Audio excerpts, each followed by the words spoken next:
Hello po, good morning. Good morning po para po sa ating Prosperity Builder team. Ito po ay ginawa kong video kasi po maraming nagkakamali. Ano po sa pagpipay po nila ng kanilang Kaiser. Pwede nyo po rin po itong i-copy later, i-forward sa kanila paano po bayaran ang kanilang sariling Kaiser, lalo na po pag IMG member. Kasi alam nyo naman po dito sa IMG, DIY naman po talaga tayo lahat. So, kailangan ho nating matuto at mas maganda po tayo mismo ang nagmamanage ng ating pera para alam po natin gawin. Ano po? So, una po, punta po tayo sa Google. After po ng Google, i-type po natin yan, yung img-corp na yan, .net. Tapos, lalabas po ito. So, pag lumabas po yan, type in lang po natin dito yung ating code number. Teka po. Ayan. So, tapos ang inyong password, so siguro kung baguhan kayo, nagawa nyo ng palitan ng inyong password, login lang po tayo, lalabas po dito ang inyong platform. Ayan, makikita nyo po dito, andito inyong pangalan, ang inyong code number, makita nyo po dito ang details kung kayo po ba nakapag-renew na ng inyong IMG o hindi pa. Kasi pag hindi ho kayo nag-renew, lahat ho ng 64 benefits ho ng IMG, hindi nyo po maa-avail. Anything might go wrong, sayang naman po, di po ba? Pinaghirapan nyo yan, pera nyo yan. So, punta ho tayo dito sa tools. Ayan, nakita nyo po yung tools. Punta ho tayo sa IMG Kiosk 2. Ayan, i-click lang po natin to. Pagka-click po sa IMG Kiosk 2, makikita nyo po dito yung login na to. Ayan, nakita nyo po yung aking mouse. Minsan ho, hindi lumalabas dito yung inyong code. So, dapat ho, mag-click kayo dyan pagkawala para ho, siguradong pasok ho sa mga, yung ating transaction. So, since na Kaiser po yung ating gagawin, nakita nyo po itong Kaiser International Health Group na yan, i-click nyo lang po lalo na, actually po ang payment na to, applicable po ito, whether po kayo ay nagbabayad ng annual, nagbabayad kayo ng kahit monthly, quarterly, semi-quarterly, lahat po ito applicable. Kaya no problem po. Click lang po natin dito po sa baba ni Kaiser International Health Group itong regular pay, lalo naman kung kayo naman po nagbabayad naman po ng annual, okay lang po yan. Ayan, pasok ho natin. Tatanong nila kasi ang dami ho nagkakamali pagdating ho sa payment ho ng number. Actually ho, hindi ho natin kinukuha ang policy number for payment kahit ho sa bangko, hindi ho papasok yan. Mawawala ho ang pera nyo. So, ang kailangan nyo hong ibigay ang application number po na makikita nyo po sa mismong Kaiser policy ninyo. So, ang number po na yan is yung nag-uumpisa po yan lagi sa 2. Ayan. So, ipapasok po natin yan. 20. Gagawa po tayo ng sample. Ayan. Para ho sa susunod, marunong na ho kayo. 834 853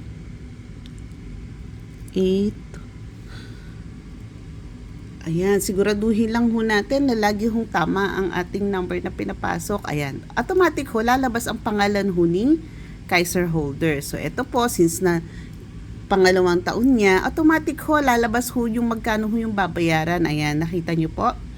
Click next nyo lang po natin para lalabas po yan. Type po natin yung pangalan ng Kaiser holder.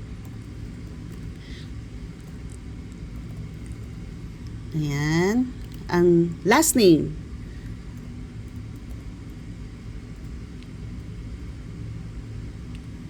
Ayan. Ang email address niya.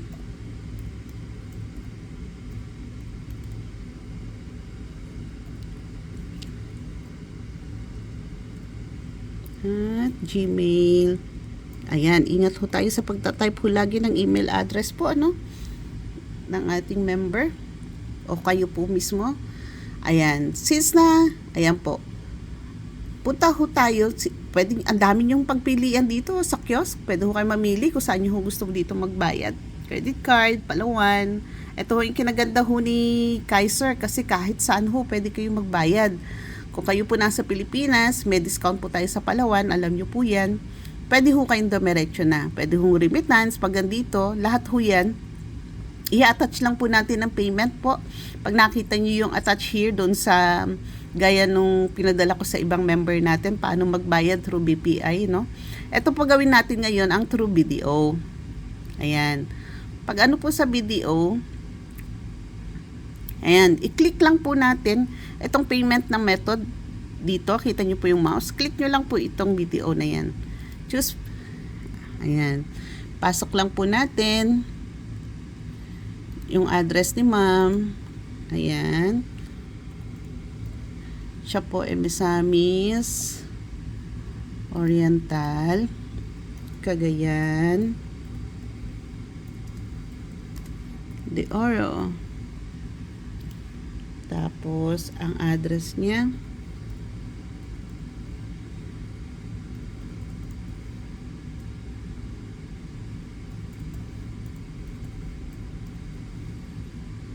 Residence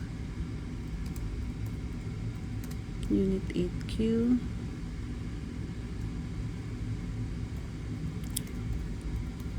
Ayan, 8th floor, Tower 3.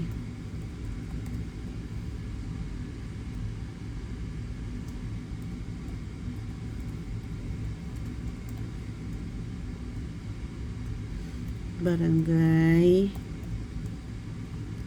26. Oops, barangay is teka.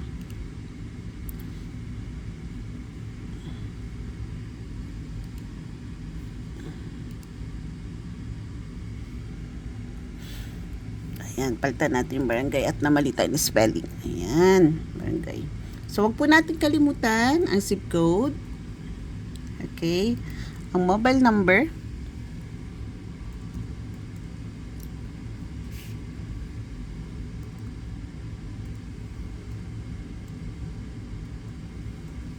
Ayan.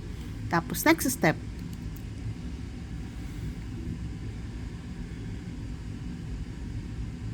Ayan. I-click lang po natin lahat itong dito sa may left side, yung tatlong squares na maliliit, tapos submit. Ito po, makikita nyo po dito, ang importante is naka-BDO. Ibig sabihin, ang payment po natin is through BDO. Andito na po ang pangalan ng Kaiser holder, yung subscriber number niya, na napaka-importante, at yung amount po na babayaran. Tapos kung dito po makikita nyo, ang pinaka-importante niyan, ang deadline. Ayan po. Sunday, ng 3:38 PM, December 10. So, meron po siyang 3 days kasi ngayon po December 7, no? 8, 9, 10. So, pwede nyo po itong ipadala, gawan nyo sila ng resibo. Sila na mismo magpadala through online. O kung hindi naman po at may arrangement kayo, you can do that. Ayan, kompleto na po yan. So, ngayon, papasok po tayo ngayon kay BDO. Gagawin po natin yun, magla-login po tayo through BDO. Ano po? Sa BDO naman po, i-click lang po natin doon yung maliit na box na hindi not enrolled sa bank para lalabas po si International Marketing Group. Huwag nyo po doon ipapasok ang Kaiser kasi hindi po siya lalabas. So since na si Kaiser po is under po ni IMG, doon po tayo magpi-payment. Okay, papakita ko po sa inyo later paano po gawin ang BDO na payment natin. Thank you!